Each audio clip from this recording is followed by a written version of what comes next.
ସମସ୍ତେ ବସିଛୁ ତାରି ସେଲିବ୍ରେସନ ଅଟେ ଆଜି ଆମେ ଗୀତ ଗାଉଥିଲୁ ଯେ आज का दिन आनंद का दिन है हमें बोधे इबार टिके कहारी मुख टिके हस टिके नहीं गुम सुने के बसिछु ठंडा पाई चाह पी सारी टिके हसे मार दे एटा आनंद दिन अटे बप्तिस्मा बा प्रभु को पाइबा आनंद दिन अटे तेणु बाइबल लिखा अछि उपदेश को दार पढिबे तार 12 एक पद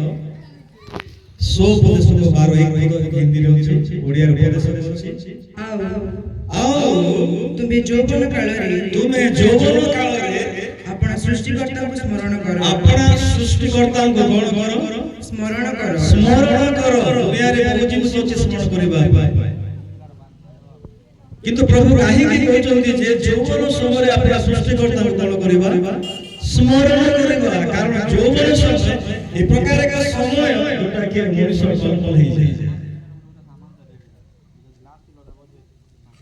से यौवन अवस्था को ठीक भाव रखिबा पाए गोटे उपाय अछि आसेता अछि प्रभु होय हालेलुया हालेलुया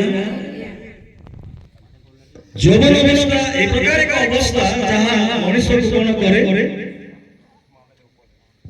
विचलित कर दिए